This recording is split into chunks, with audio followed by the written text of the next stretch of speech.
The Lowrider S is back, guys. Dyna Bros around the world are rejoicing.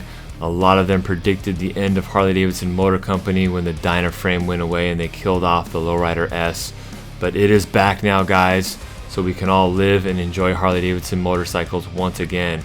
So this is my first look at the 2020 Lowrider S on the new Softail chassis that came out a couple years ago in the 2018 model year. So let me take you through some of the features on this bad boy, and in a few weeks or so I'll be doing a test ride on this bike, I'm sure. So let's look at one of the most important things about the Lowrider S, and that is the front end, the front forks. So you have an inverted front end on this bad boy, and you also have dual disc brakes on here. And the other thing they did was they steepened the rake. So this is a 28 degree rake. It's the same as the Fat Bob. So you basically have the Fat Bob rake, you have the FXDR front forks on here, and then you have the dual disc brakes. So that's something, it's kind of like the trifecta there. The Lowrider S is equipped to be ridden and be ridden hard. This is a true American performance cruiser style motorcycle. So let's go to the back here. So style point that I thought was very mindful of them to do was to not do the bobbed fender on the old Lowrider S with just the bullet turn signals. They did put the full tail light back there, which is definitely a style point that stays with the tradition of the old Lowrider and the old FXR, which a lot of the people that are into this style and into this bike are going to want. You've got the 114 cubic inch engine, the Milwaukee 8. A lot of people already heard whining that it didn't come with a 117. The 117 is reserved for the CVO bike, guys, sorry. This motorcycle does come in two colors, which I thought was kind of interesting. It does come in the Vivid Black and also the Barracuda Silver, which the first Lowrider back in the Dyna days only came in the Vivid Black. This bike does not have cruise control on it. That's something a little bit different. The original Lowrider S that came on the Dyna platform did have cruise control on it. Of course, in typical S model fashion, the bike is completely blacked out. I think Harley-Davidson did an exceptional job at all the finishes on the engine and the forks and the struts and the exhaust and all that good stuff. They used the textured black on all the case covers, like your transmission cover, cam cover, rocker box covers, and you know, on the exhaust, everything looks really good. So I really like that textured or wrinkle black that they use on a lot of the engine casings. The Harley-Davidson graphics and font on the tank is reminiscent of the early 90s when Willie G came out with the Lowrider, and so it was kind of a cool nod to the old school Lowrider. So this bike is just a really cool combination of everything that's the culture is kind of generated over the years.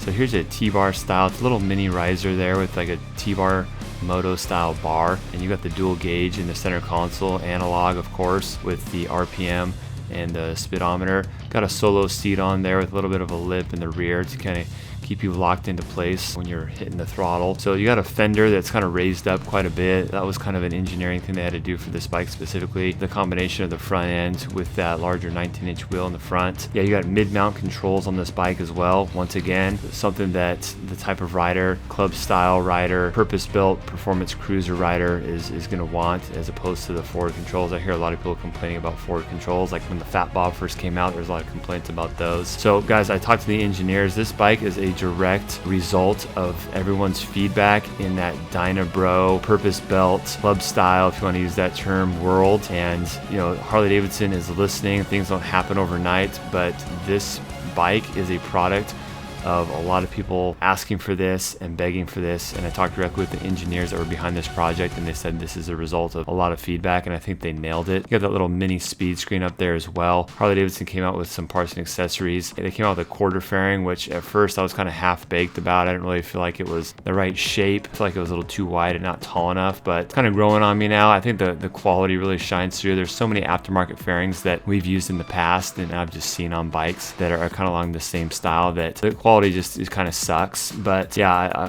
it's gonna have to grow on me a little bit more, I think. So here's a shot of some of the accessories that Harley-Davidson has come out, and it's funny they use the word, or they use the phrase, coastal influenced. So again, like I've already said, Harley-Davidson specifically built this bike to appeal to that scene, that Dyna culture that has been going on for a long time, or that purpose-built performance cruiser culture that it really gets its roots from the old club days, or the early club days on the coast, mostly the West Coast. coast. So a lot of people complain about Harley-Davidson not listening and not giving the people what they want. This bike is a direct result of giving people what they want. So I just thought it was really cool, and I was really interesting talking to the engineers that, you know, everything that went into this bike was just nailing down exactly what this type of rider would ultimately customize this bike to be, or this is a direct result of what people have been doing to their dynos, you know, for a long period of time now. So a couple other things that are very notable: the rear shock on this bike is the lower of the two Softail shocks offered on bikes from the factory.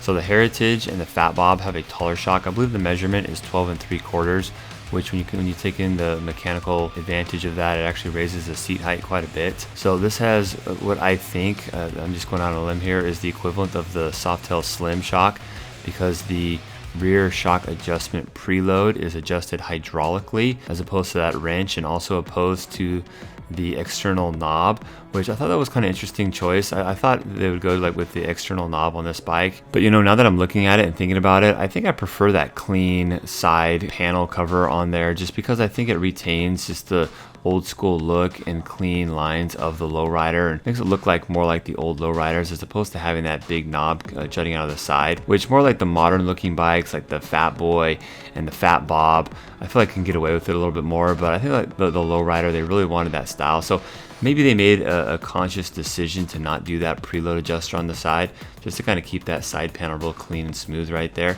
But you know, if it were me, I'd put the Heritage shock on there. Of course, I'm biased, you know, I'm tall and I prefer the extra travel and suspension, the extra ride comfort back there. But maybe they didn't because, you know, it's the name, the lowrider. Although I don't think the lowrider is a reference to the seat height so much. It is just kind of the look and the culture of the bike. But you know, that's probably one thing I'd change about this bike. I'd probably throw the Heritage shock on there just to get that rear fender up there. And I know a lot of the dyno guys, you know, are all about the taller 13-inch rear shocks. So I think that's going to be a common upgrade that we see in this bike. You got the bronze wheels on there. I feel like the bronze on these wheels is a little bit darker than the old Lowrider S, the original generation Lowrider S, and that bronze is kind of a style point to kind of replicate the look of the old magnesium wheels, those really light magnesium wheels back in the day. And so Harley-Davidson kind of retained that style point that they introduced on the original Lowrider S, and I feel like the shade of bronze is better and more tasteful on this newer generation Lowrider S. Like I said, it's a little bit darker. I feel like the old Lowrider S are a little bit too light, and I think a lot of people were turned off by it. I think a lot more customers are gonna like the color and the shade of bronze on these wheels and aren't gonna change them as much.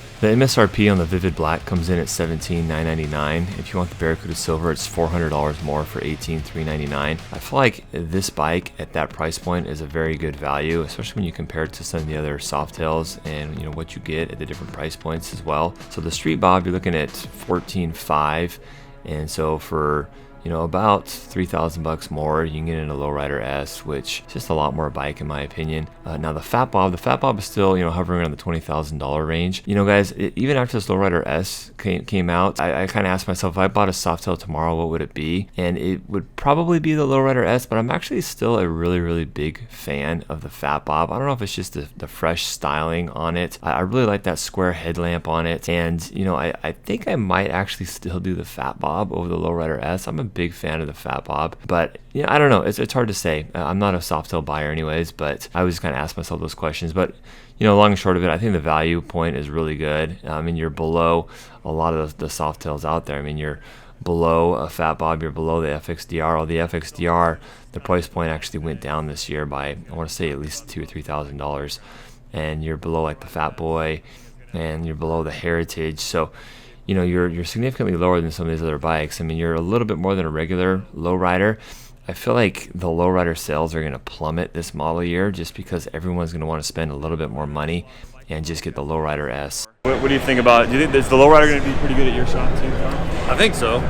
The dyno version is very popular, so I fully expect this to. I think this is the new Softail for sure.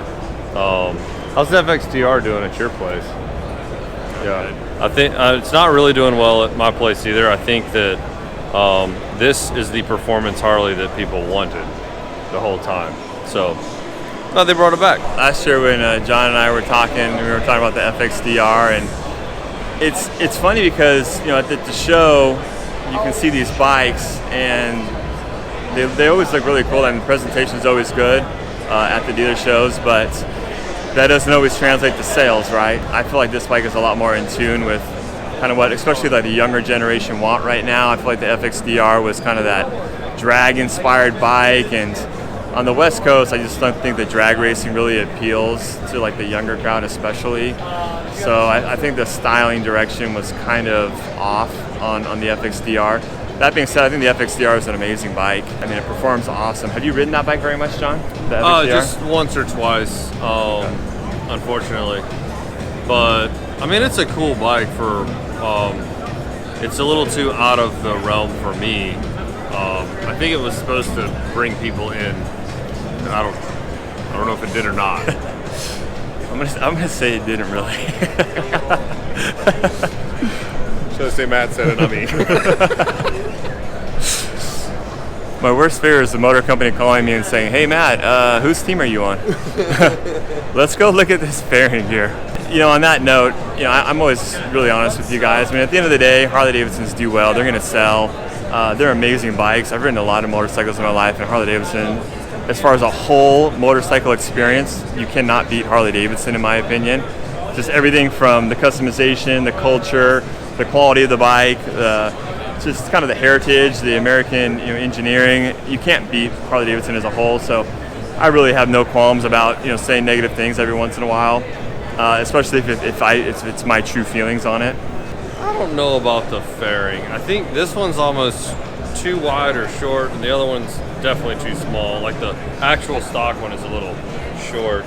I do like that this is tinted rather than just clear. I honestly hadn't even paid attention to this riser setup. The P&A riser is obviously way cooler than that. And John actually brought this up yesterday during my live stream, but because of legalities, and I actually confirmed this with Ben Wright, one of the chief engineers on the Softail platform. He basically said that the top of the bars, there's like 15 states in the U.S. that you can't have the top of the bars more than 15 inches above the seat, and so for that reason they couldn't make the riser taller than they did on this P&A.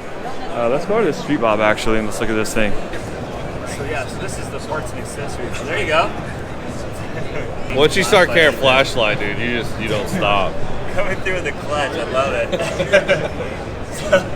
Not really tall enough, in my opinion. I think it's cool, especially for maybe some of the shorter riders that don't want a really tall riser on there. And you can't really beat genuine Harley-Davidson as far as like the quality, the fit and finish, and be able to SWR it and everything. So yeah, that's cool. And they got the bevel seat on here as well. Way better than I would have guessed. Price tag is steep, but that is definitely why. The quality of leather. This isn't a vinyl seat like what most of them are. Thanks a lot for checking out my first look on the 2020 Lowrider S, guys. If you have any questions, feel free to leave them in the comment section below. I always try to get back to everybody and answer any questions that I can. I want to thank John Maxwell for hanging out with me again at the dealer show.